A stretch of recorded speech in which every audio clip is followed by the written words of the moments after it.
This meeting is being recorded. Sorry, I had two Zoom links, and the first one that I've been holding on for 10 minutes never worked, so I got off and tried a different one. So Here you are. okay, so sorry. Actually, I was holding from 5:20 on. So Oh no. Okay, well, we're ready, Ed, whenever you are. Jeannie, can you please do roll call? Okay, so it's 5:31 p.m. Ed McBride. Here. Craig Borba. Here. Juanita Garner. Here.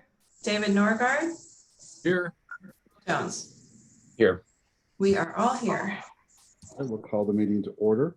How about the acceptance of the agenda in this case?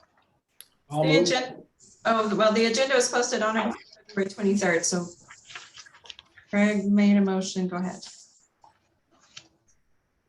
I think that was Commissioner Norgard who made the motion. Oh, I'm sorry. Go ahead.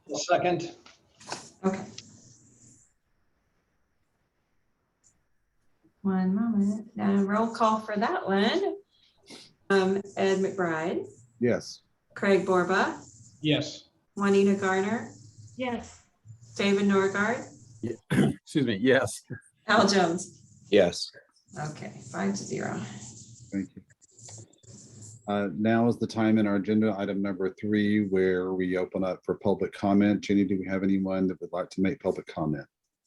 No, we don't have anyone in attendance right now. Okay. And for all of you trustees, if you want to see who is watching the webinar format, click on the participants icon, and then you can see the panel, your panelist, and then everyone watching live is considered an attendee, so you can see who's in the room. Okay. We have 0. Thank you. Great to know. All right, our next item is number 4, our consent agenda. Can I have a motion, please, to accept our consent agenda? So moved. We have Second. roll call. Ed McBride, Yes. Craig Borba, Yes. Juanita Garner, Yes. David Norgard, Yes. Al Jones. Yes. Thank you. 5-0. You're all in order on my screen, so it's really weird. You just go right down the list. It's so cool. Okay. Now we're on item number 5. So do we have a report from the Friends of the Library? It looks like Ms. Warren is going to give us that report. Hello, Ms. Warren. Go ahead. Hello. Yes, I will be updating you on the Friends' recent activities. They were very involved with modernism this last few weeks. So I can report that their house tour was sold out. They had 400 tickets, and that went really well. That was at a house in Cody House in Indian Wells. Their lecture was with Alan Hess, and they had reduced the amount of tickets to allow for some distancing for people to sit and feel comfortable in the room. So they had decreased the number of tickets to 50, and they did sell out those 50 tickets. And then the dish exhibit, I don't have the final numbers on those yet, but I do know as of Valentine's Day, they had pre-sold 348 tickets. And I do know that we sold 81 tickets at the door. I just don't know what tickets were sold online between the 14th and the end of modernism. And we did have daily ticket sales for that. So they did really well for their modernism events. They did also add a couple of events that at the library. One was in relation to the book about William Cody, the architect, that was written by his daughter and 2 other authors. So the Friends were able to purchase books directly from the publisher, and it ended up being that they actually purchased the last books in publication. So they are determining whether to reprint that now, but the Friends have the last of the books that were available, and they were able to resell them at a higher retail price to make some profit on that. So as a fundraiser, so we did host just a 1-hour book signing here at the library. We didn't have that many book sales. We probably sold about 7 or 8 books, but a lot of people brought their own books. And we didn't have a huge amount of people that turned out, but a nice, consistent flow. And again, it was only an hour. And then the other event that they did was they went with Kathy Cody, the daughter and one of the authors, to a private event at the Seven Lakes Country Club, which her father designed their country club. clubhouse. And we attended that with them and then sold books there, and we sold boxes of books there. It was a fabulous event, and they actually got some new members as well. They probably signed up about 4 or 5 members, new members for the Friends. So that was a great event for them to attend, and for people to hear about the library. And so that was kind of what has been happening with the Friends now. They did have a few leftover books that they're trying to decide what to do about. They did have some autographed by the authors, and so they might sell those as a fundraiser. And the only other thing that they have coming up is that they will be attending the upcoming neighborhood picnic later this month. So that's what I have to report about the Friends. Any questions that I can try to answer? Okay, thank you. Thank you. Jeannie, are you going to give the foundation report? If you want to just repeat what David Silly said, that's That was easy. So David unfortunately couldn't join us. He just said that he wanted me to report that they are in the process of completing their planning session to update their strategic plan with library strategies. I've attended both of those meetings, and Library Strategies has updated their plan, and I think is sending it back to the foundation board for review and approval.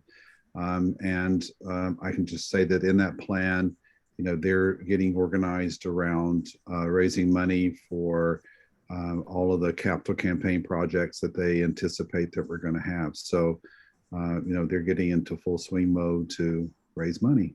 So I think that they have some things that are in that report based on my participation. I think it's fair in saying that we'll come back to the Board of Trustees regarding their loan with us and their payback if they accept that strategy. So we probably will hear something from them pretty soon.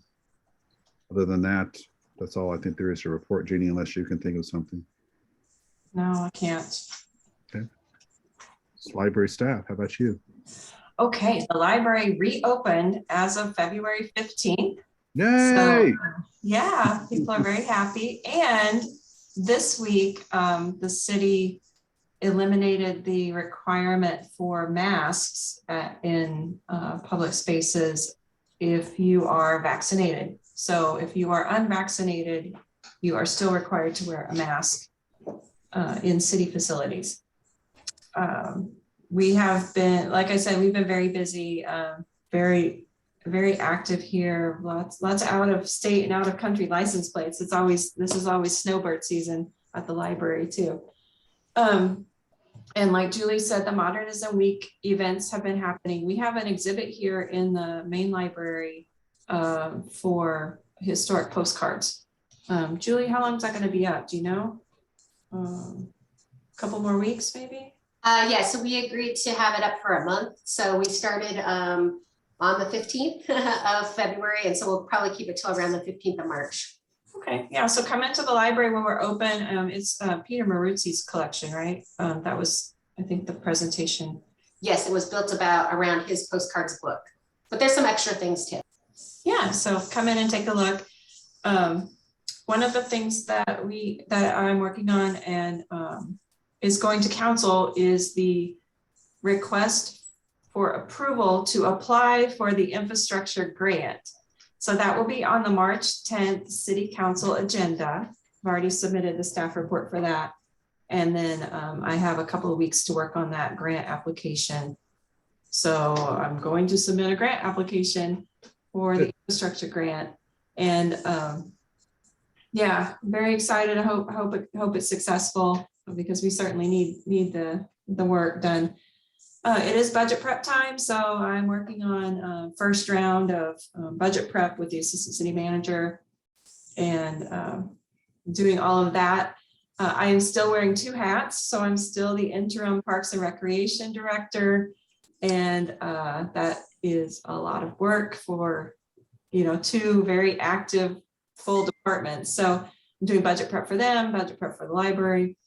But I wanted to promote a couple of things. Again, last month we had the first concert in the park, and that was very well attended.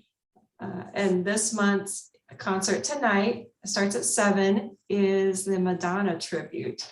Oh, wow. Go check that out, 7 to 8:30 at the downtown park, right across from the museum.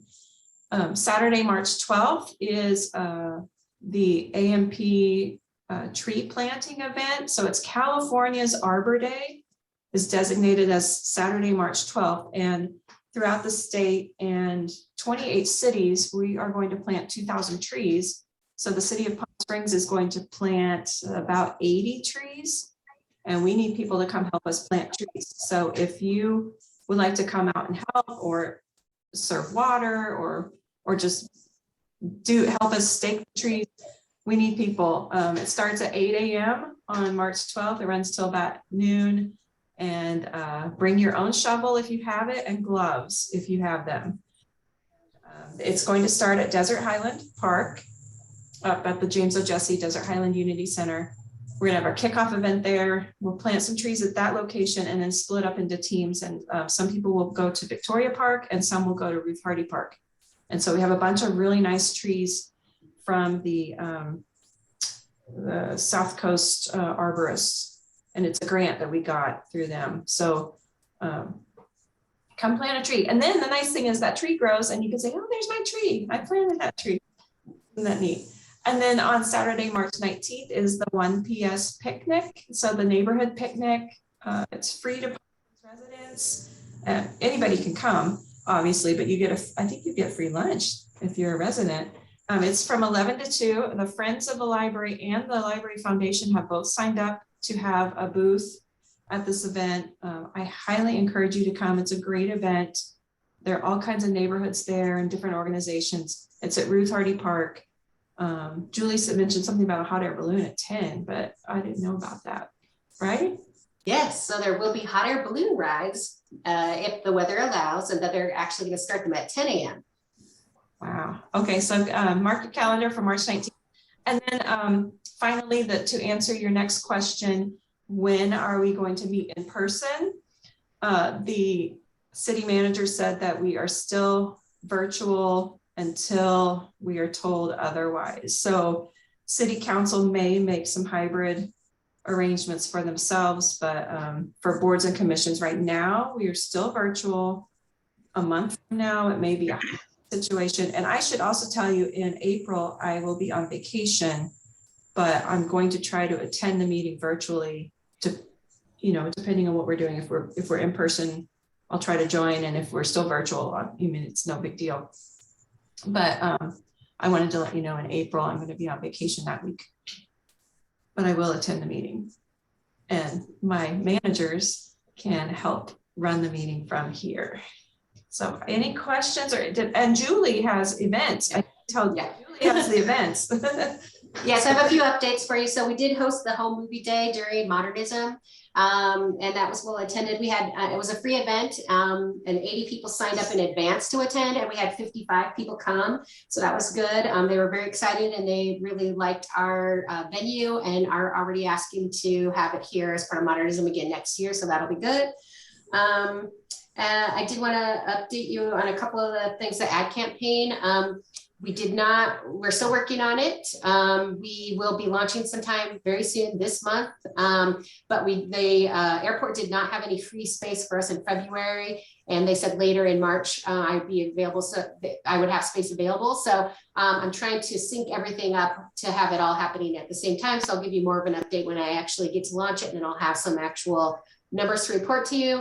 And then also the Wellwood railing is out for getting bids for the materials and installations. I don't have an update on that because we're still in that process. So that's on those things. As far as programming goes, in March, we are still going to continue some programs on Zoom, but we also will have a couple of programs in person. One coming up is our personal archiving workshop. So if you're kind of wondering how to organize and keep all of those family photos and special papers and important things that you want to make sure you maintain and that they don't disintegrate over time. We're going to have a 2-hour workshop to tell you how to do that. That's on March 9th. You do have to sign up in advance, and it will be an in-person here, but we are limiting the number of people. And then the other in-person event we're going to have is adult coloring as our craft for March. and that will be on the 16th in the Learning Center from 3 to 4:30. We will have 2 guest speakers, but those will both be on Zoom. One will be the founder of Desert Composting, and she's going to talk about soil health and the importance of composting. We know that we have some new regulations coming down the pike, and we all need to kind of get our heads around the whole thought process of it, why it's important. So we're kind of starting with the basics. So we're going to do a few other events going forward to kind of help us all get there together. And then we're going to celebrate the Oscars and talk about the Oscars. And one of our librarians, Scott, is going to work with me to present a program all about this year's Oscars. And that's towards the end of the month on the 23rd. And again, those 2 are on Zoom. So we have a lot of fun things coming up. We did resume programs for youth and teens in person, and that's just getting started. So it's slow going now, but as people start to hear that, oh, we're reopened and oh, we actually have in-person programs again, we'll start to see those people coming in. But yeah, lots of things coming up. So check us out and check our calendar. Thank you. Oh, any questions? Sorry. Yeah, so Chair recognizes Trustee Norgard. You have a question? Yes, thanks. If you can bear it, Jeannie and Julie, I actually have 4, but I think they're all pretty quick. So the first really is to you, Jeannie, specifically. Do you have any forecast yet as to when you will be finishing your duties over at Parks and Rec? That is a good question. They did repost the position because we had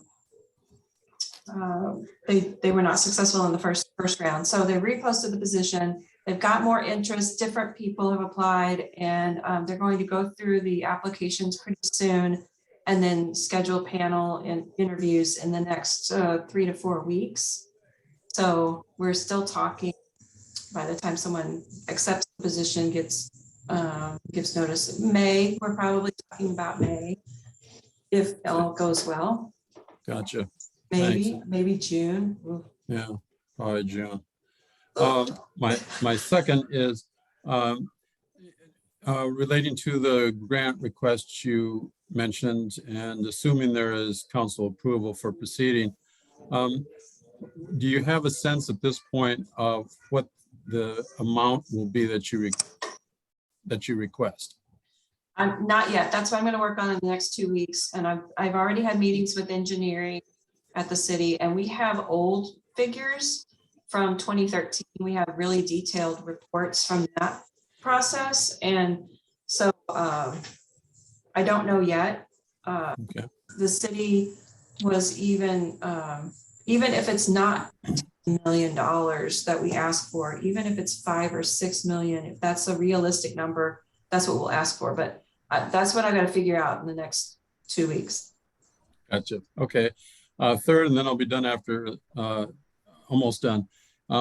Since the library has reopened, do you have, and this may be for Julie as much as you, do you have a sense of traffic picking up again, or do people know that it's open at this point? How would you Yes, they know. describe that? Okay. I don't have details. We could run daily door count statistics. Lisa might some point in this meeting be able to run a report. We're very busy. The one thing that is interesting is that, we were doing Library a Go-Go, our pickup service. Right. That's completely dropped to zero. Nobody, maybe one person is using it. So very, very, very few people are actually using, they just come on in. So if you look around, it's pretty busy. When we were open before, during the pandemic, we were getting about 200 a day in the library, 1 or 200, maybe 200. Pre-pandemic, we would see 1,000 people a day. So it's still not as busy as it used to be, but it's still pretty steady. You can come in and take a look. Yeah. Yes, thanks. Lots Very of last browsers. question. They're happy to browse. The browsers are very happy to be back inside. That's great. A very last question concerning the current rule around vaccination status and masking when coming to the library. Are you being required to check vaccination status? So it's an honor system. Honor system, yeah. Okay. All right. We're still doing, we're still waiting for the schools to give their updated guidelines. I know that the governor is ending masking requirements in schools March 11th, but the school districts can make choices at that point. So we were going to follow the school's guidelines on children. And right now, when we do a children's program, our staff are still wearing their masks, even though, the nice thing is the library is 100% vaccinated. That's great. So Great. Great. our staff, Thank you, Jeannie, and thank you, Yeah. Ed. Thank you. Chair recognizes Dr. Barber. You had a question? David asked my question. Thank you, David. Are there any more questions regarding the reports? All right, thank you. Let's move on to the treasurer's report. So Treasurer Jones, report. Al, wake up. You're on mute. You're on mute. So sorry. That's all right. No, I was concentrating on this. On the treasurer's report, I had a chance to follow up with Jeannie too, to make sure that I understood what was occurring. So on page 8 of the balance sheet, you'll see that there's a big source gift of $21,147,000. That represents a gift of $20,000. And if you go to page 15, you'll find out the two sources of the gifts. There was one for $25,000. That was the irrevocable trust left in the will of Paul and Irene Scheibner, and then a $1 anonymous gift. And that is also reflected below on that page under the $25,000 and $1 gift down below. The questions I had, Jeannie was able to respond to, because the report in January was 1.862 million, and we've gone up to 1.881 million. And of course, that is resulting from the gifts that we have there. The 5853 that you see is the set aside for books. And it's all pretty much straightforward. If you look at the next page, you'll find it reflected there, the 21,000 or 25,000, excuse me. There's also the $1 gift, but all of this ties out pretty much, as you can see. And there's nothing unusual in this report. I asked Jeannie about the budget development for 22-23 and the library. She's meeting with Teresa tomorrow. They're working on the list. And then the library trust fund, we can do that, she suggested, in April, May, or June. It's the 1.8 million. What are we going to do? But I think we're having a subsequent conversation that, Ed, you're going to lead, of what we can no longer do in terms of the investment, which is what we were planning to do with a lot of that money. And that was it, pretty much. There was nothing else unusual on the report. So, Jeannie, is the $54,000 now the balance for the foundation? So that's a correct updated number through the last payment? That is the money that has been deposited. Today, I just got another check. So Right. that is the current accurate notes balance is 54,000. Okay, good. So they keep working on that. Wow. I mean, it's been a long time since we've seen that kind of a donation report. It's kind of nice. Very nice. It's nice, right? Very nice. Other than that, I don't know if anyone has any questions about any items on the treasurer's report. So we expect, Jeannie, then pretty soon you'll be presenting your budget to us about what you want to pull down from the trust fund this next year. Is that after you go through your process? Right. I want that subcommittee to get together. We can talk about it and then give a presentation. And basically, you all can decide how you want to handle the large amount of the money and maybe allocate it or designate it somehow. And then use the money for books like we did this last year, which we really appreciate. Sure. What is Right. that? Okay. Thank you, Al. Appreciate it. That was it. Do you want a motion to adopt the treasurer's report? I'll move. Second. I'll second. Oh, Okay. no, David. Well, David, Juanita, you've got several to choose from, Ed. All right. So roll call, Jeannie. One moment. Ed McBride, Yes. Craig Borba, Yes. Juanita Garner, Yes. David Norgard, Yes. Al Jones. Yes. Thank you. And Lisa just reported that we're averaging about 200 people a day. She ran out and ran a report. Right, great. Thank you, Lisa. So the next item is, as you may recall from our last meeting, we were summoned to testify before Measure J. And that the testimony was a result of the evaluation of our community project grant.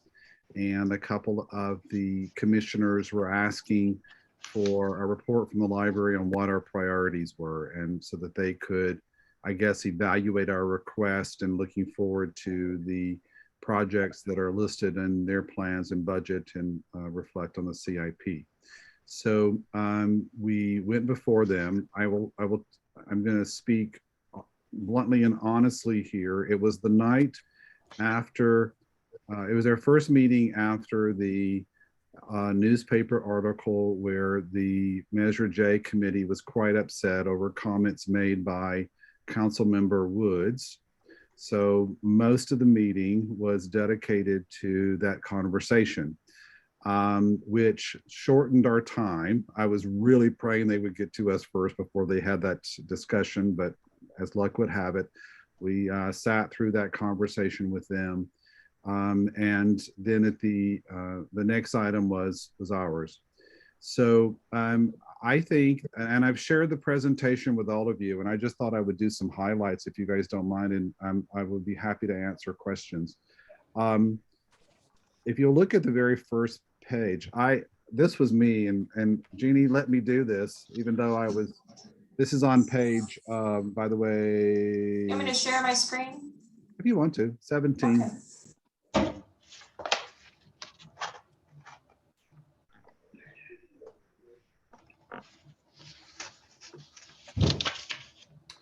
So I wasn't trying to be a smart ass, but in a way I was trying to be a smart ass. So I know this can go in the minutes of me it's saying he was a smart ass, but one of the things that I felt was really important in the opening remarks was to stress that the library has been a part of Measure J well before it was adopted.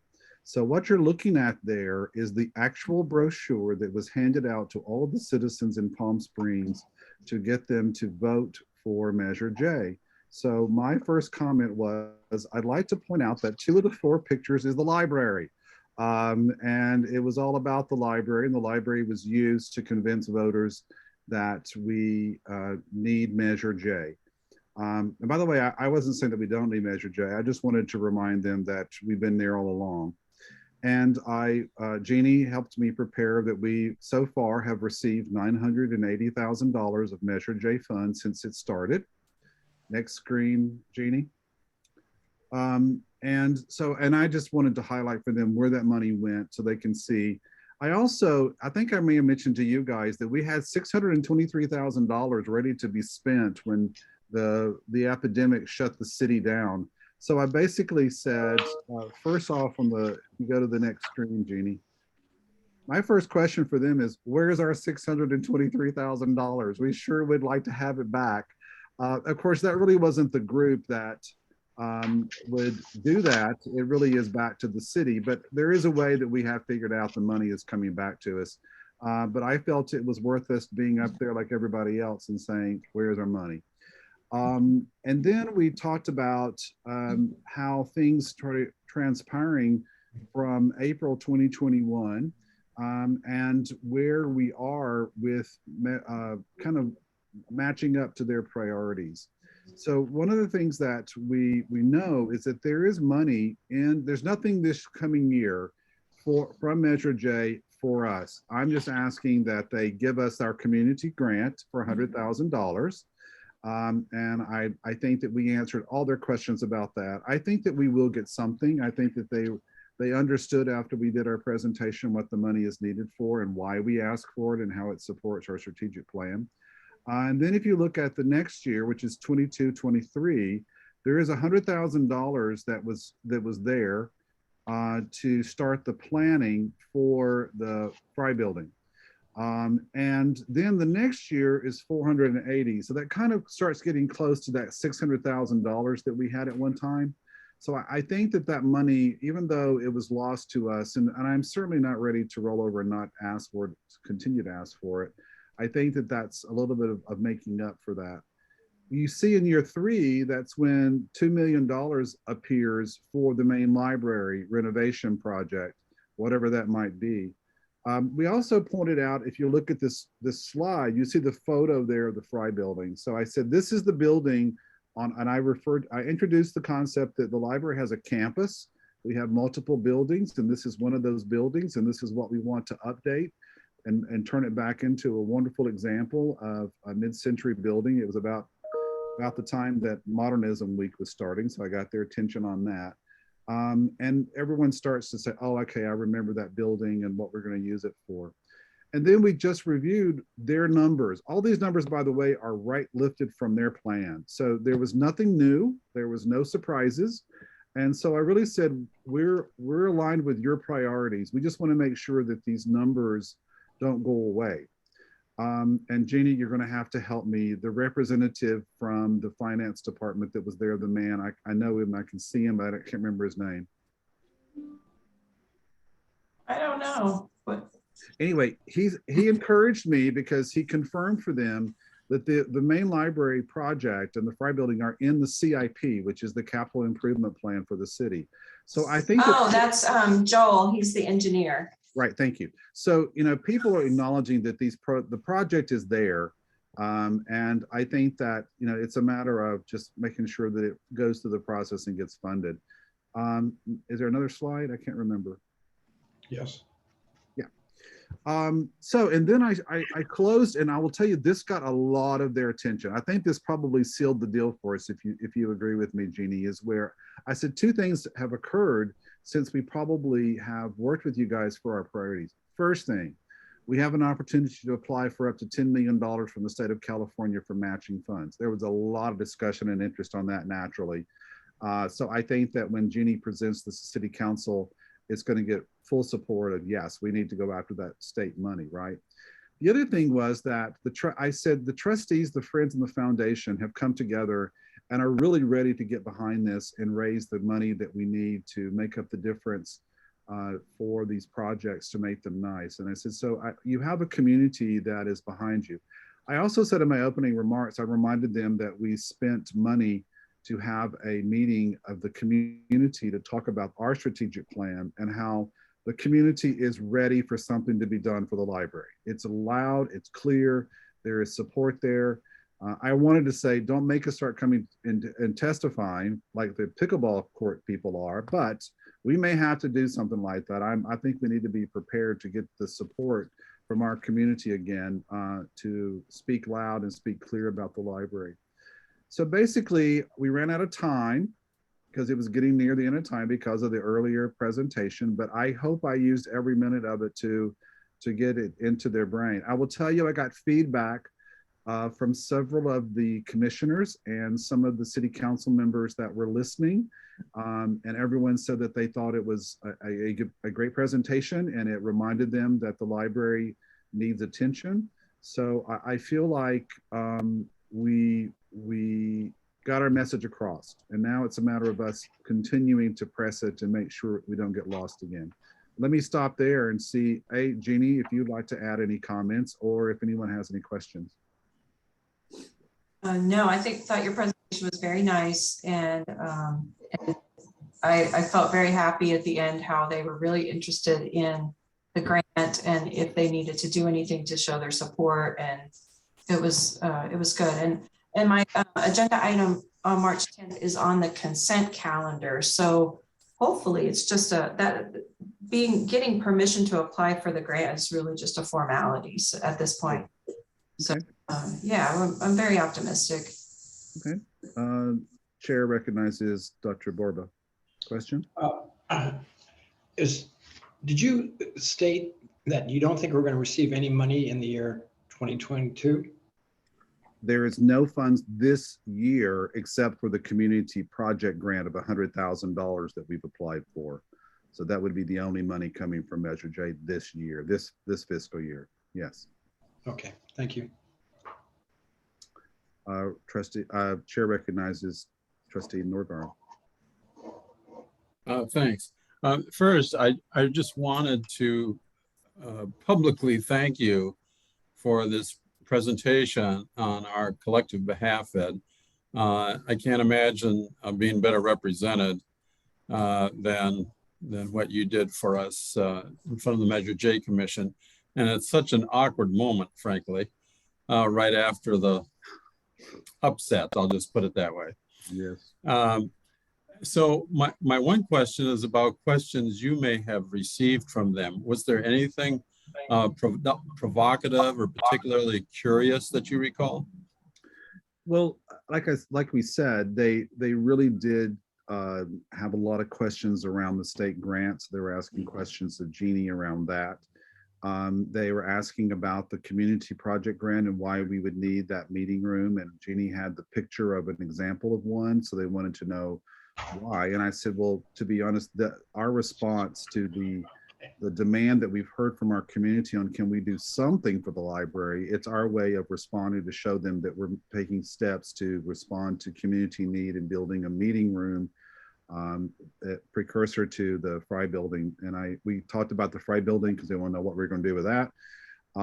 So I would think that their questions were quite probing but confirming. I think they all knew why we need to do so. I don't think we were there to convince them that the library needs it. I think they just wanted to hear from us that we still do agree with those priorities, and we do. I mean, we just want the money and the project to start. I will say the other one that keeps coming up, and I think you guys may hear this yourselves as trustees, is there's still the question of, are we getting a remodeled library or a new library? And here's how I answered that. I answered it, I think, the way that, what would Jeannie Case do? And it was we have determined that the library, based on community input, by the way, some of those trustees, as you may remember, Juanita, were on that committee with us, right? So they were very familiar with those weeks we spent. The decision, I feel, has been made that the site is in Sunrise Park. That's where the library will stay because the community wants it to stay there. No one ever answered the question about, is it a new building or is it a remodeled building? That really is tied to the next step of the planning process, which includes the program plan, which is where we would have professionals come in and evaluate what we need in a library. Then the building is designed outward, right? So I answered that question, and I think that I hope that got across, because I wasn't about to say, let's tear that building down or let's remodel it. I think everybody needs to be reminded that that decision will be made at another time in the near future with input from the community. And I don't, now, because every time I answer that question at a cocktail party, everyone says, oh my gosh, all of the people are going to come after you if you touch that building. Well, I don't know. I mean, I think that if the community is involved in that decision and we decide that we need a new building, it'll be a new building or it'll be a remodel. But no decision is being made by anyone other than the community. So I hope I've answered your question, David, but yeah. Yeah, thank you so much. I really appreciate it. Yeah. Chair recognizes Juanita Gardner. Ed, I'm still very confused about this $623,000. So where is that money? Where's my money?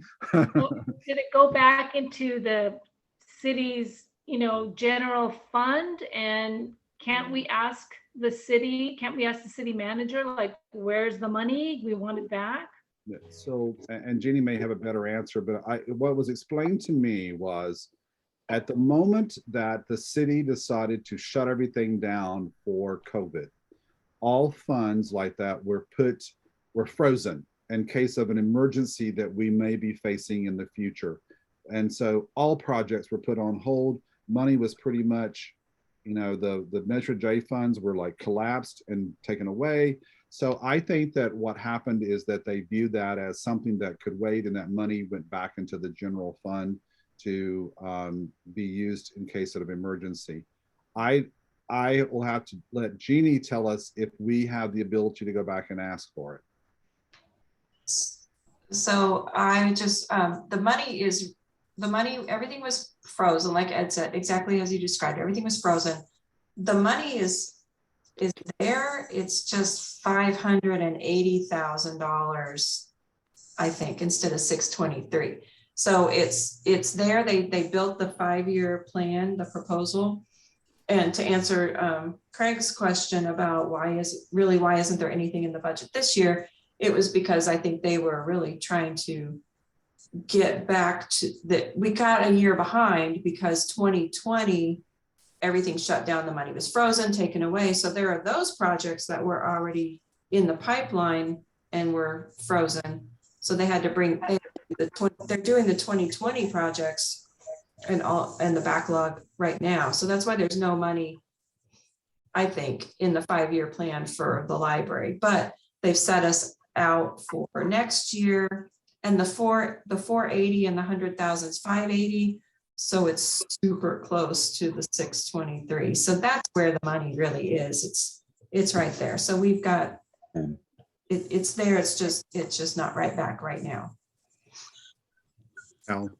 Yeah, I guess my question, the money's there. I understand why the city did what it did, but we ended up with a revenue structure and a revenue stream that they far exceeded anyone's anticipation. And in fact, we ended up with a surplus again, which allowed the city to return certain positions that they had taken away. So I'm not persuaded by the argument that they took the money, in the anticipation that we would really have a dip in revenues, because we didn't. I guess I still am not sure clearly I understand why the money, we don't have it back. So I guess, Juanita? I'm just going to agree right now with you. Absolutely.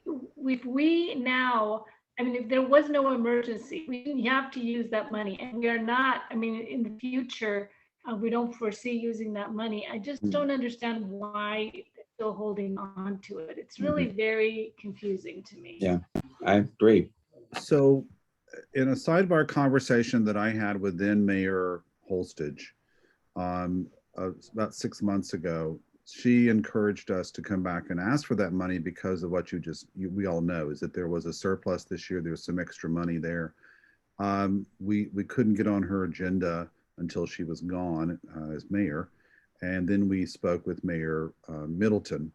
Mayor Middleton pretty much said, now is the time to be clear on your priorities and clarify what the library needs and remind everybody of what we need. And I think this presentation was their first step towards that. Now, I don't know why we couldn't, through Jeannie, ask the question of the city manager, because it was on the city manager's desk to be approved when everything was frozen. It wasn't like that it was in the works, it was ready to go. And that, here's my dilemma. We were ready to extend Library Strategies contract to begin work on the library program to help start the design of the building.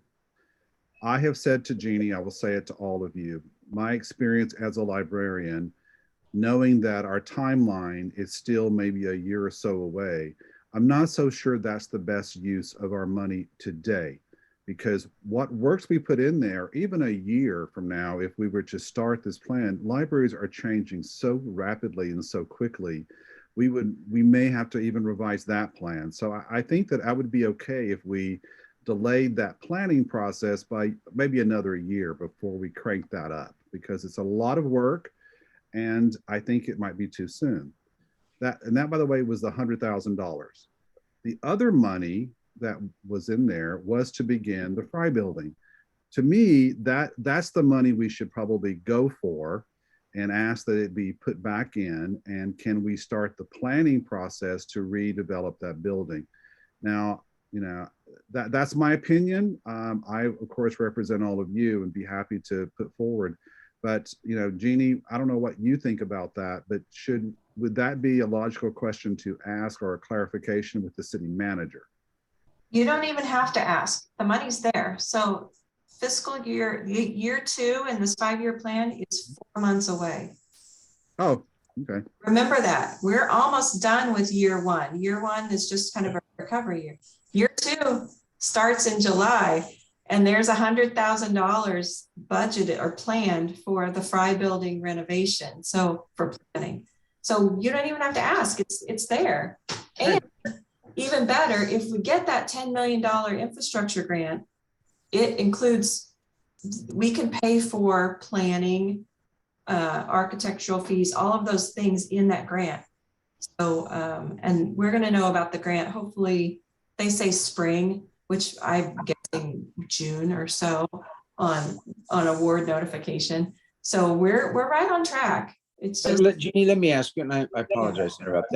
Then if that's the case, tell me why we can't ask for the money back and it be reflected in our budget. We show it as an item in our budget. But I mean, it's not your money, it's Measure J's money.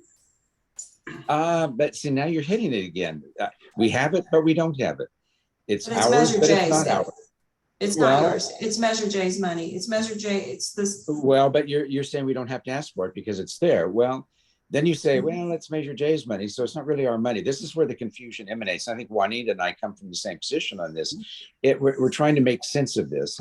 And if it's our money, I don't care what the source is, Measure J, anything else, doesn't make any difference to me. But if they say the money belongs to us, then why can't we transfer it into our budget and reflect it? Okay, so semantics, legally, it's not your money. It's the city council's money, and it's they've got this 5-year plan, capital improvement plan that is part of the Measure J account. But then I would argue and posit that we don't have the money. So can I interject here for a second? So Jeannie, if I understand the process from previously, you're right. I forget we're 4 months away from this next phase. So is there a process we're waiting on for Measure J to confirm their next year's budget? Have they confirmed that that is their budget and that's what they're going forward to for city council or asking for city council? City council is the one who confirms the Measure J budget. So And have they done that? They haven't done that yet though, right? For next no, we're in the budget process, and they. Okay. But what I hear you saying is, again, and I apologize for interrupting, Measure J then has to recommend that money that we think is sitting there for us, when in fact it may not be there. And frankly, given the politics that's going on right now, I'm not convinced it's going to be approved. No, This isn't the community grant money that the Measure J Commission makes the recommendation. All Measure J funds, even that community grant, are Oh, I understand that. I understand city council. So city council is the one who makes the approval on all of these. This 5-year capital improvement project plan was recommended by the city's engineering department. And again, I apologize. I promise. I'm not going to say another word, but I have to say one more word. Because I feel as though I'm getting the runaround in an answer. Not deliberately on your part. It's just, it's this convoluted, it's ours, but it's not ours. Measure J has to recommend it. And I understand they recommend, but I also understand they want more authority and control too. There's a whole nother undercurrent underway. But aside from that, I managed a $2 billion budget for the state of California. I know how to budget money and how to move it and everything else. I haven't the faintest idea what's going on with this particular set of money. I'm trying to get a definitive answer, and I feel like I'm going around in circles and not really getting a definitive answer. And I apologize, Ed. No. I think our leverage point next as a board is that we need to, and I can certainly do this, is to follow up with the chair of Measure J to see if we've completely answered their question, and if they are in support of their recommendations, and that their priorities for next year's recommendation to city council includes our priorities, which is the $480,000. I think we need to get an answer from them that they're still behind it. If you can do that, I would urge you to do that. It's just, that's 400,000 of what Jeffrey said they had 2 million. I've heard 2 or 3 figures. That's a different pot. That's a different pot. All right. Okay. Let me come back to that. I'll come back to that. Okay. So no, this is their recommendation to city council for us. Now, I think once we know they're behind it, then we need to go to our representatives in city council and the mayor's office and say, we understand Measure J is bringing forth a recommendation. We support that recommendation. And whenever we watch and see it ever come up on an agenda for city council, we need to be there to make a testimony to support it and get our support groups to make to testify on our behalf. I think that's how we're going to support that money to come back to us. Okay. By the way, I'm not convinced that we need to push too hard. I think that we will get it, but I want to make sure that we don't sit back and assume that. I think we need to talk about it. Now, I think sitting back and assume that is very, very dangerous. And I wish I'm not as sanguine as you are about this. I just think there's other politics at play that worry me a little bit. I can't say that or not, but this got the 2 million you're talking about is the community project grants. And now I'm not totally convinced I follow these numbers, but this is what I understand. They were discussing that night that there was $1 million from last year that wasn't spent. $1 million from this year that they have to spend, and they're assuming they've got $2 million to hand out for all of those applications, of which I think, Jeannie, they had what, 50 something applications they were evaluating? 54, that seems to stick out of my memory. But they have that money to hand out to those grants.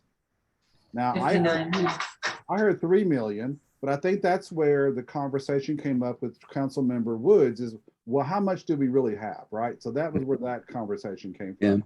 That's not what we're talking about here. That's our $100,000 request that will come out of that pot of money. That's a whole different pot of money. And as Jeannie mentioned, they'll recommend to City Council which of the projects to fund and how much. And then City Council will vote on it and decide if they agree with them, or I guess they could change their recommendation if they wanted to. No, City Council is the final authority for sure. Exactly. Yeah. All right. Let me recognize Trustee Borba. Yeah, I have a couple of items here. The first one is, Ed, I agree with you that the Fried building should be our first priority, and let's get this project done. It's been dragging on for quite a while. The other thing is, Ginny, correct me if I'm wrong, the money was recommended by the J Committee for the $623,000, but it was never really finalized. Is that correct?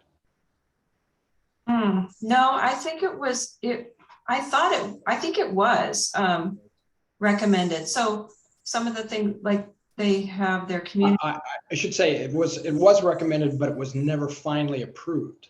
Right. No, it was approved. It was approved. Yes, it was approved because City Manager Reddy told us that he had the contracts on his desk to sign. So that the money had to have been approved. I was sitting there at 11 o'clock one night when they were talking about this. So yes, they had approved that money to be spent, and that's when it was frozen. So no, those funds were approved. Now, by the way, it might have been 580. I don't remember it, but I pulled 623 out of a couple of emails that we were sent. It could have been reduced down to 580. I don't know, but I think you guys know it was that amount of money somewhere around there. Okay, when I'm looking at the $100,000 for the planning, this is a $480,000 project, and we're spending $100,000 on planning. Besides architecture and engineering, what are we looking at here for the $100,000? It seems like a high number for a $480,000 expenditure. That was a city quote, right, Jeannie? That's what we got from the city engineering. Said they're the ones who put that figure in there, and I will tell you that just we a few years ago we got architectural bids to do just the plans for this building, and that was $1 million just for architectural plans. Wow. Okay, I'm in the wrong business. Okay. Yeah. But no, that was what they came back and told us that they would recommend that we put aside for that, for the planning of that building, along with the money that it would take to remodel that building. Okay. Thank you. Yeah. I think Trustee Norgard, you had a question? Okay.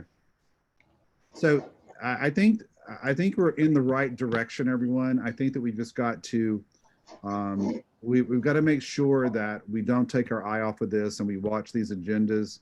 I will tell you that I've got members of the community, reaching out to me. There was recently several that were concerned that there were, planning and priority meetings going on, and there was no one there to testify on behalf of the library. I don't know, because I didn't know about that agenda, but I just think we as a group need to be ready to mobilize and go and speak and say, we really do need these projects. Even if they're all convinced we're going to get them, it never hurts to just reinforce.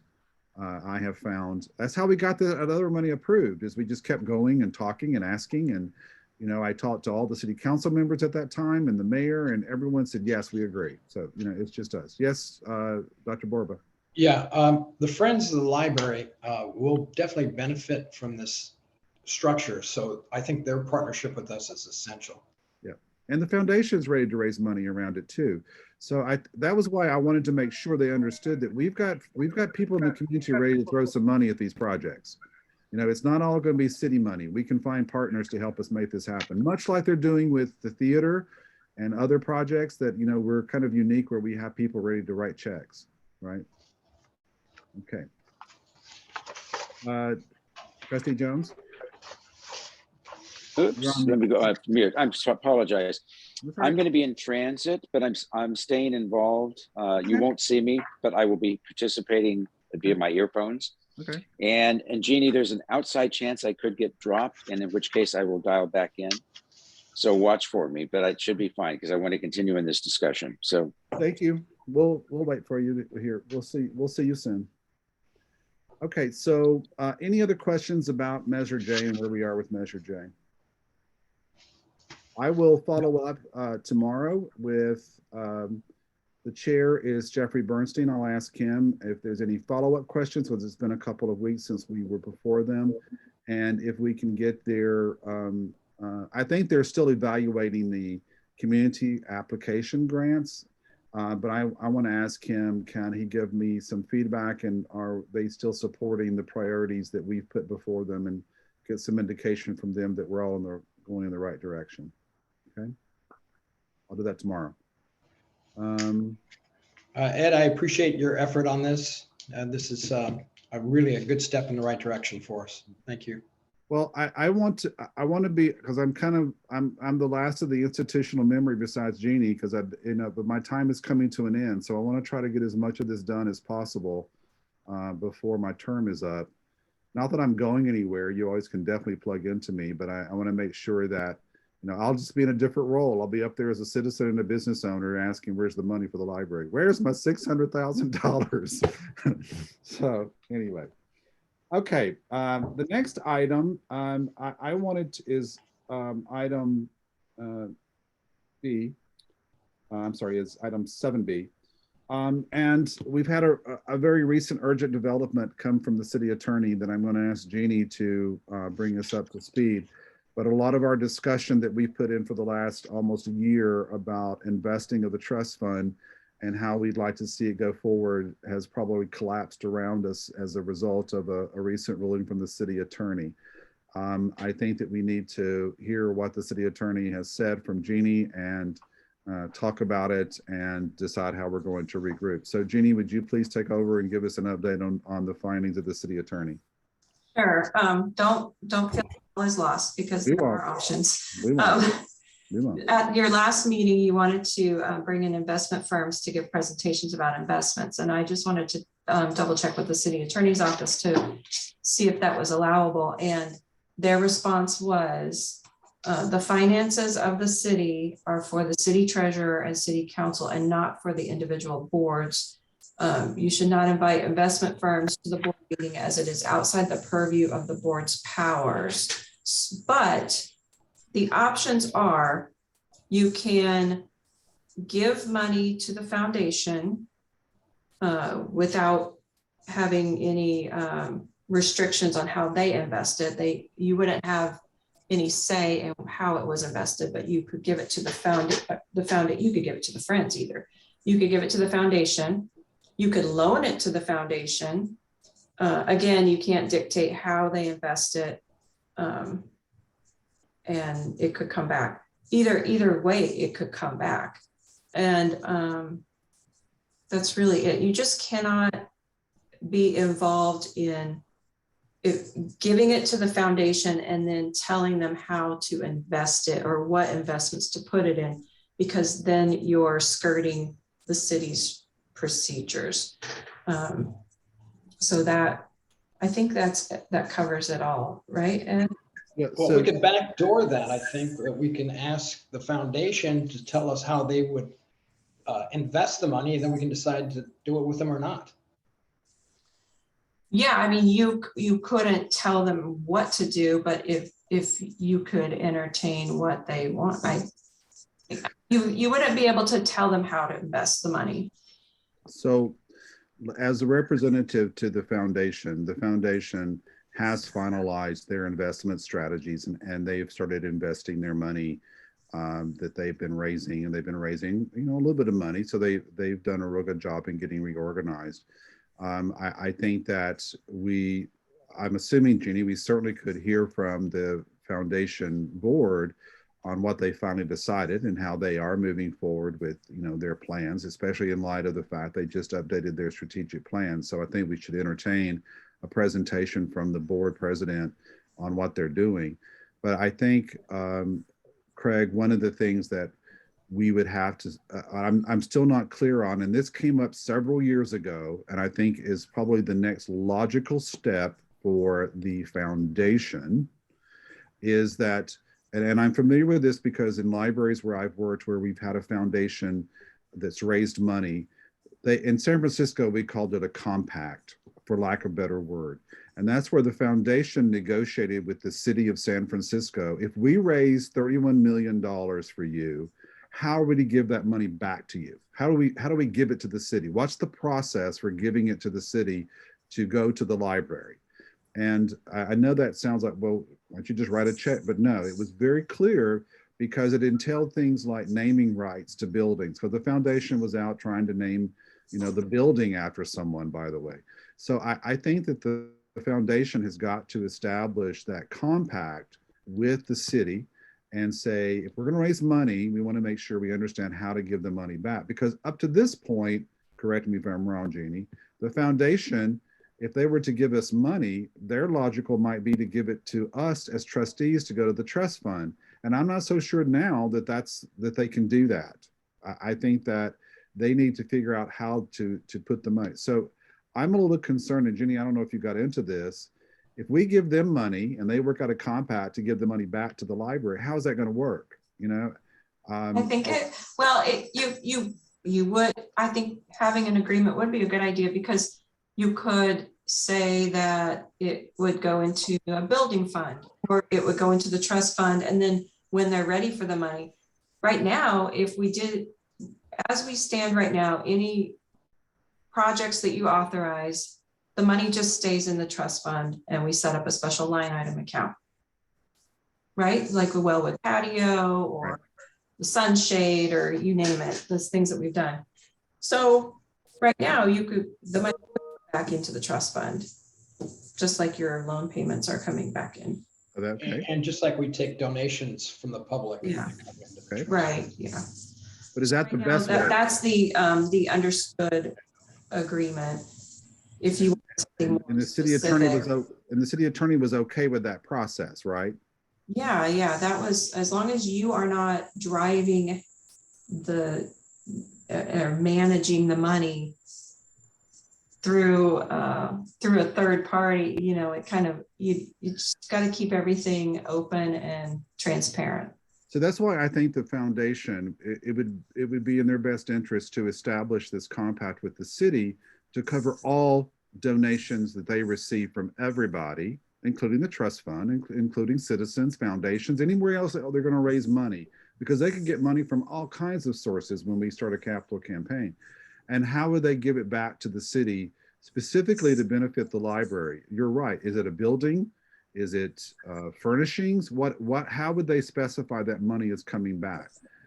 Going back to the trust fund, I guess would be okay. But to me, that just sounds, I don't know if that's, anyway, I think the city attorney would want to rule on that, right? Well, the city does have a gift policy. Okay, thank you, David. Thank you, David. We appreciate your time. The city does have a gift policy. So as an example, the gift that we just received from the Scheibner of Revocable Trust, if it's $25,000 or more, it needs to be approved by city council. So there is a policy in place right now that if you donate more than 25,000, they have to approve the gift. But, but we're talking potentially millions, not thousands. So, I mean, the foundation could say, we have, well, let's say, for example, we asked the foundation to raise $20 million to make the building everything that the city can't, right? And that could be all the stuff that we've dreamed of for a library. They go out and they raise it. I mean, do they just give the money back to the city to pay for that? I know the foundation in San Francisco, they often paid for that stuff. They would just write the check to the vendors and they paid for it and made it a gift to the city. So all the chairs and tables and artwork that they bought, it was a gift to the city. But you see what I'm saying? I think that needs to be outlined with the foundation so that we're all clear. Then we're considered, this group right here, this body, would be like anybody else approaching the foundation to give a gift. And we would be assured that there is an agreement that that money is going to come back to the library in some way, somehow. Because if we can't specify, I, for one, would want to make sure that I know before we gave money to them that it's going to come back in a way that's going to benefit the library, right? I'm not saying they're not going to do that. Don't get me wrong. But I think we want to have that thing. That's my opinion. Yes. And the foundation's bylaws state that the money is to be used for the library, right? The library foundation has bylaws in place that say that the money is for the library. So they have it in their charitable organizational structure already. So if I can run through this. So let's say we decide to give them $500,000 to the trust fund. We write them a check. $500,000 goes to the foundation.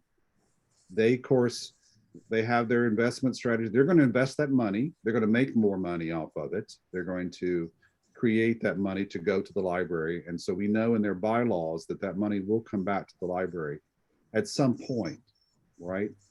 And then down the road, the building is ready to go. We're ready to write a check for all the furnishings that we want them to buy. We can rest assured that that money is going to come back to the library in that form. Is that what you're saying?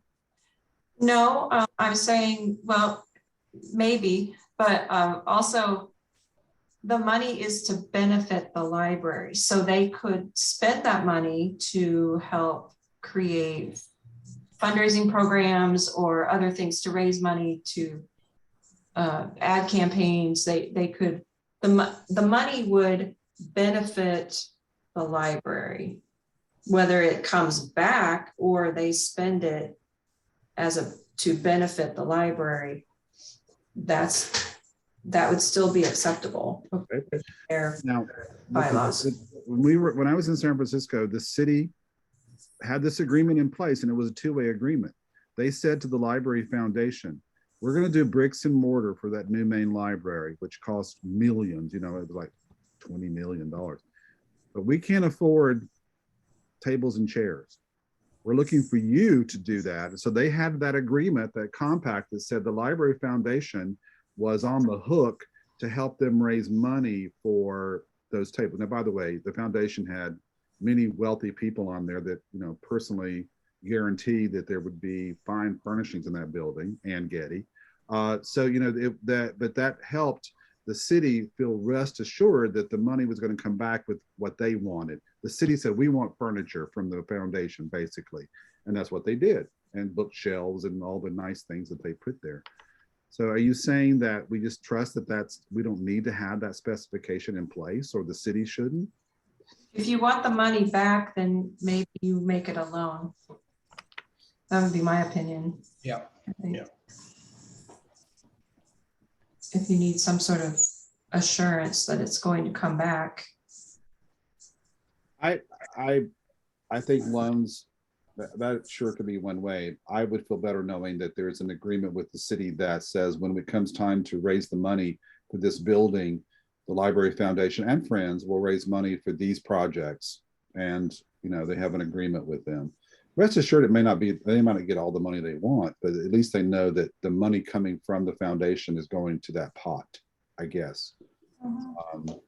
Because I think when we tie the hands of the foundation with a loan, it just, I don't know, it just feels like, it doesn't feel right to me, but you know, that's just me.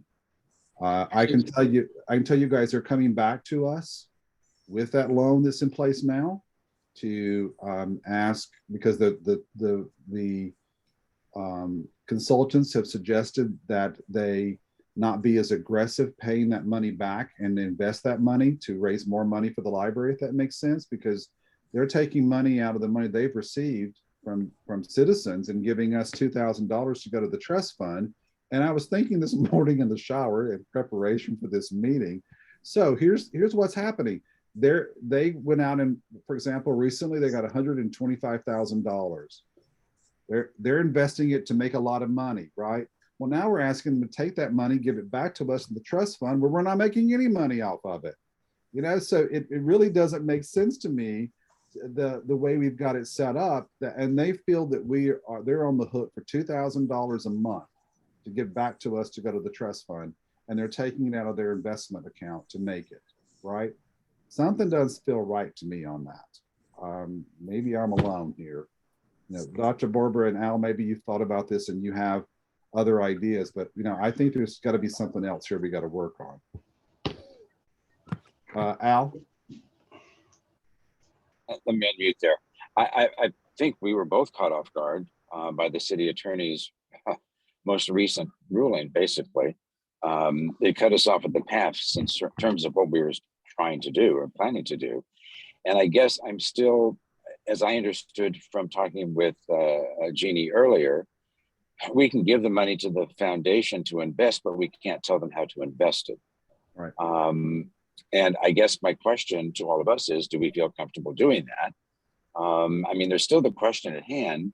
Do we want to make money on the money we have that gives us a greater return than what we're getting from the city of Palm Springs as it merges there? I mean, that's still the question on the table in my mind. And if so, how do we do that? Are we comfortable giving it to the foundation and giving them carte blanche and say, hey, just go do what you want and let us know how you're doing?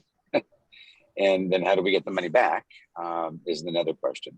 So I'm still a little hazy on all of this. Well, let me clarify something. Jeannie, I think you need to share with us the conversation around, we can't even tell them how to invest the money with the city. I mean, we can attend their investment meetings, but they really aren't interested in us saying that we want them to invest trust fund a certain way. We're stuck with the status quo, right? Yes, bottom line is yes. The finance department has an investment company that the city council directs them on generally how to do investments. The city has an investment policy, and they are guided by the state, who has some restrictions on the types of investments because it's governmental money and it needs to be somewhat safe investments, if you will, and more conservative. So, but they do have a mixture of types of investments, and our money, our trust fund is pooled in with the cities, and we are just a tiny slice of the overall budget. And so it's possible that we get better investments because we're with this larger multi-million-dollar fund rather than just our 1.8 million. But you know, if you, as you all done running your own numbers, you might disagree with the investment. So yeah, well, but that was the whole point. The mercy of the city treasurer and the finance department. But Jeannie, that was our problem. We're not getting a good return from the city, which is why we were looking at other entities to invest. I think, Craig, what were you getting on the return for yours? I don't recall now. RAP was getting a 3% return, and the Mizell Center was getting a 5% return. Right. And we're getting that's a significant. Right. And that's what started the conversation. I just have a couple of comments here. I'm always confused at the idea that this is considered city's money when it was money that was given to the library trustees and not given to the city. It's not tax dollars. We're still under the idea of that law, which goes back to the Orange County issue of bad investments. But again, this is not tax dollars. We shouldn't be under that umbrella, but I'll let the attorney say what he wants to say. I'm thinking that we talk with the two other agencies that we're familiar with, which would be the Friends and which would be the Foundation. Look at how the Foundation is investing their money. If they're getting a good return, we'll say, hey, listen, we'll give you $500,000. We'll give it to you for 3 years because I don't think we're going to be building anything within 3 years, but it'd be nice if we were. And say, hey, here's $500,000. We like how you're investing your money. So take our money and invest it the same way. We could do the same thing with Friends because I think the Friends are going to go in a different direction than the Foundation is. We can give them $500,000 and say, hey, you have this for 3 years. At the end of the 3 years, give us our return. Our return has to be better than the 0.5% that we're getting right now. So we might have that $1 million be 1.2. Well, great. That's better than we're getting right now. And that would follow the attorney's suggestions. Anybody else have any thoughts? I don't understand. I'm sorry. I don't understand how that is not telling them what to do with their money. I thought that we had to hand over our money and not tell them what to do. So yeah, we're not telling. We're looking at what they're already doing, Juanita. We can talk to the foundation, say, how are you investing your money? And if we like that, then we can invest with them. We're not telling them to do anything different, but we're saying we want to be a part of what you're doing. And we can do the same thing with Mizell. I'm sorry, not Mizell, Friends of the Library, and seeing how they're investing. Hey, we like what you're doing. Here's the money. So we're not directing anybody, but we're following what they're doing. Okay. So we also look at what they're doing and say, we don't want a part of that, you know? So we give them over part of our money for, like you said, let's say 3 years. At the end of those 3 years, we have some kind of a contract with them that says at the end of those 3 years, we want our money back plus whatever you have earned from it, whatever that is, whatever that number that is. And that's it. We don't, and we have no other say in the matter, right? I mean, it's just whatever comes of that investment, that's what we get, and that's it. Right. Okay. But I thought that, Jeannie, we couldn't do that. We can't specify what they do with the money, right? Well, you can't, but you can't ask for the earnings either. If you give them a 3-year loan, you sign a promissory note, and that's all that you expect back from them. If they have other money and they want to just give it, that's great, but it's not a requirement. You can't make that a stipulation because then it is more directed. Yes, Wait, are you saying that whatever their earnings are doesn't necessarily accrue to us, that we determine in advance what the payout will be 3 years down the road in that example? No, not at all. You say, I'm loaning you $100,000 and we have a note that's due in 3 years and we expect 100,000 back. And let's say they make 150,000, something magical happens. They get a $50,000 increase in their bank account. Well, then I am the library. I'm really confused. 100% of these groups goes to benefit the library. Don't forget that. right. Okay, but okay. Now you've really confused me. So we give them 100,000. At the end of 3 years, we get back 100,000. No guarantee of any earnings whatsoever on it. No, But the earnings that they've generated all have to go to support the library anyway, is what you're Correct. saying. correct. Oh God, I have a hard time with that one. Well, Intellectually, I understand it. but you see, that's why I feel like that compact, and it could be a different term, by the way, guys. That agreement is in place that says that the foundation's money is coming back to the library, and how will it come back to the library? So that if we do give them $500,000 and they turn that into $650,000, then we know that that extra 150,000 is coming back to the library for sure. We know it's coming back. And I just feel that we have to have something, because we cannot specify otherwise how it comes back. Yes, Jeannie. Conversely, if they lose money or they use it, they spend it for fundraiser, their obligation is the loan. If they invest it and they lose 20,000, they still are on the hook for the 100,000. So it's a gamble. Investing is a gamble, as you all know. It's dependent upon the economy and how the investment's done, but well, that could happen with the city. The city could lose the money too. And they have, yeah. Right. I mean, they could show up. We could get a report next month where our 1.8 million is now 1.6 million because of the way it was invested. Right. I mean, we have no guarantee the city could do any better. So then maybe the answer is we just sit on the money. But, you know, and we wait for a plan. Yes, Juanita. Well, I think that we need to find out, first of all, if it really is possible to have a compact or a contract with the foundation or with the friends, whoever we decide to give money to. Because if the attorney said we can't do what we wanted to do, maybe there are other rules about this. And so I think the next step is to find out if we can, in fact, have some kind of contract or compact with this group that we're going to be giving, loaning some of our money so that they invest. Yeah. I mean, I don't know that I know that's possible. Well, maybe what we need to do is to invite the Library Foundation to now give us their annual report on what they've achieved over the last year. It's time for that report anyway. It comes to us in April normally. And ask them to focus on giving us a report on how they've decided to invest their money for the library long term and how it's going to come back to the library.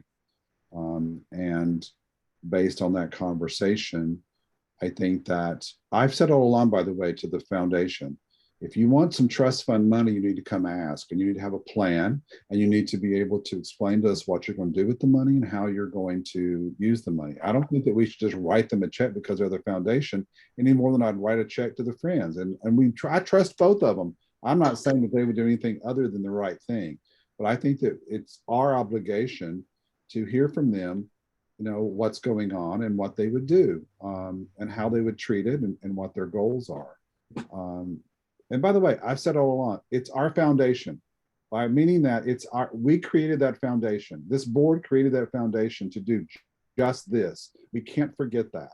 You know, it wasn't something that was just out of the air. We gave them the money to start. So I think that we knew eventually we would be giving them money anyway for the library project. We had just hoped that we could make some money somewhere else too, right?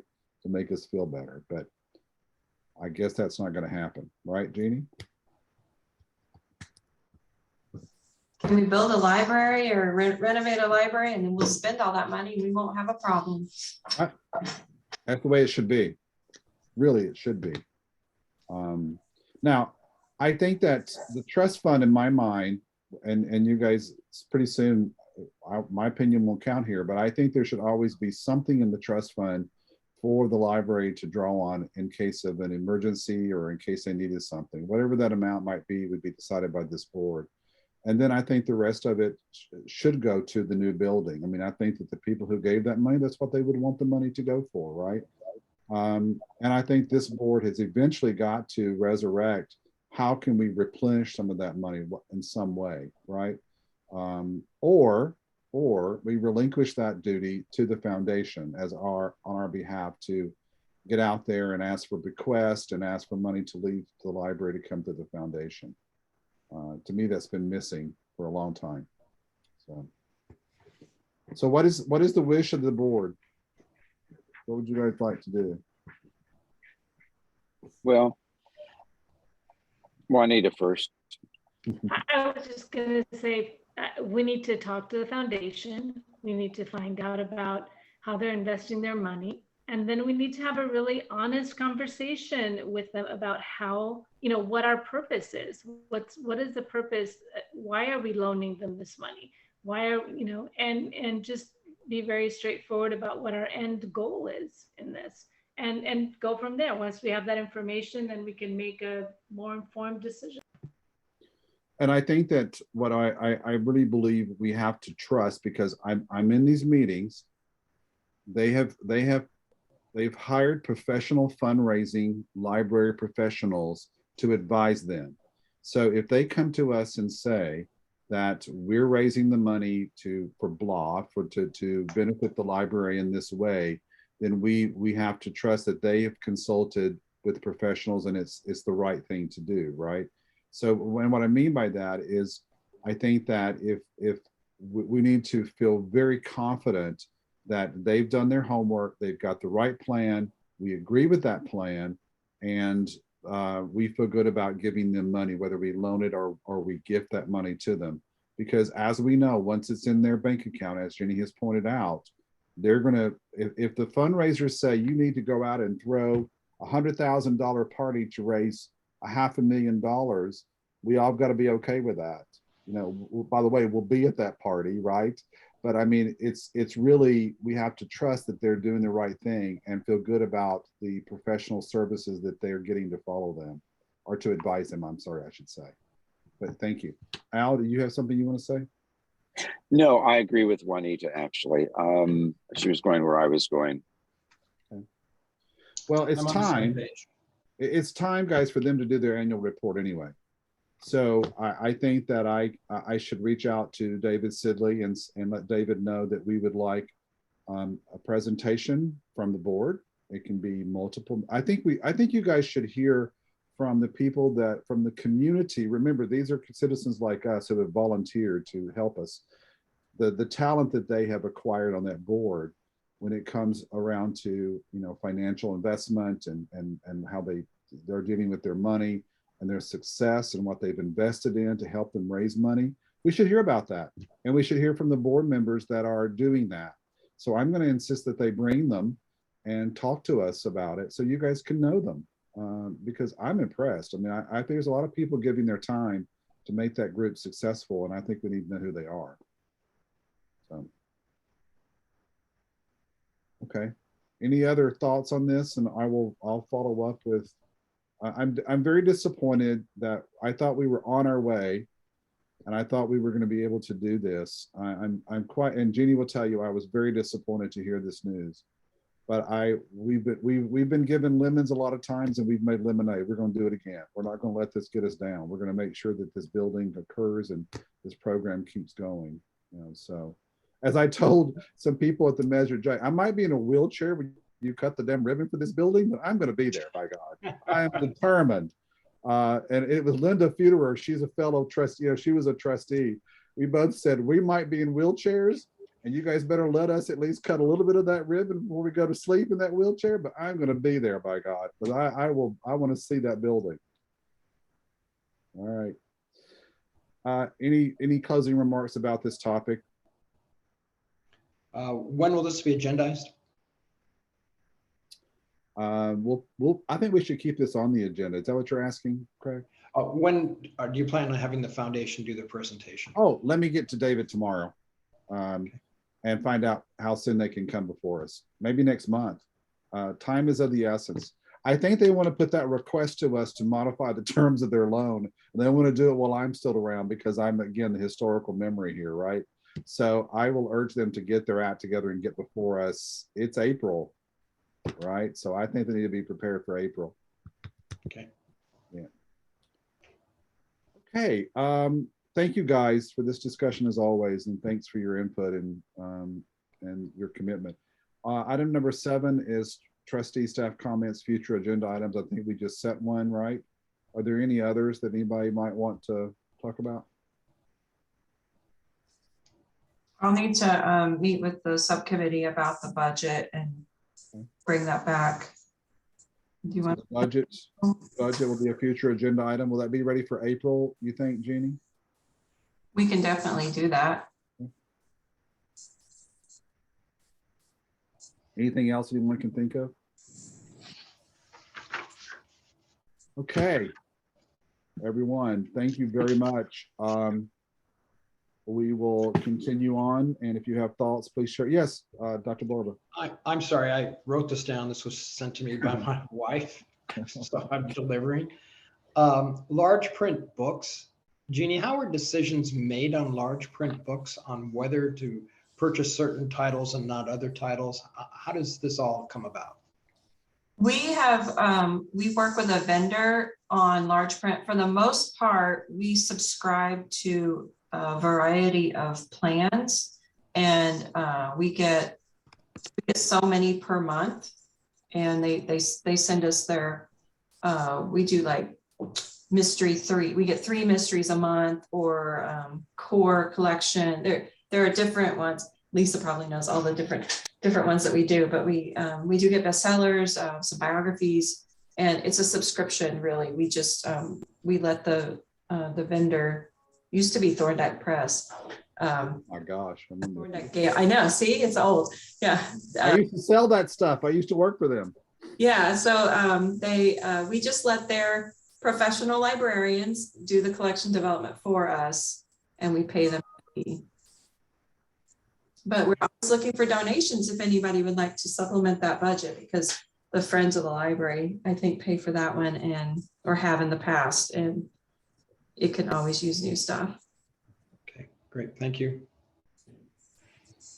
Anything And then else? there are some books that aren't published by that vendor, and we will buy them for our regular collection. So there are some that we do buy on our own. But I couldn't go to that section and find recent releases, could I?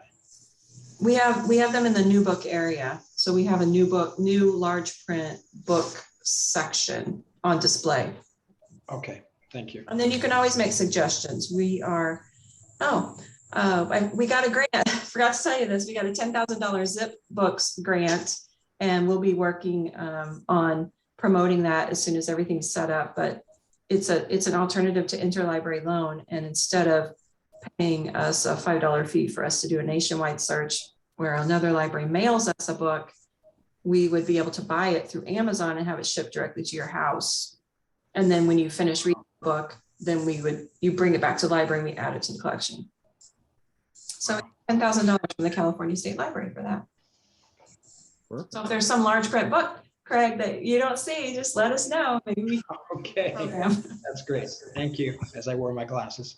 Yeah, I like large print. I read Harry Potter in large print. I sold that too. Okay, anything else, guys? All right, so we'd like to adjourn the meeting of the Palm Springs Public Library Board of Trustees. I have the time at 7:04. Our next meeting, Jeannie, will be April 6th, 5:30 p.m. Virtual for now. okay. Virtual for now, possible for in person, who knows? We'll see. Ed, a great meeting as always. Thank you, Ed. It's great because of all your participation. I appreciate it. So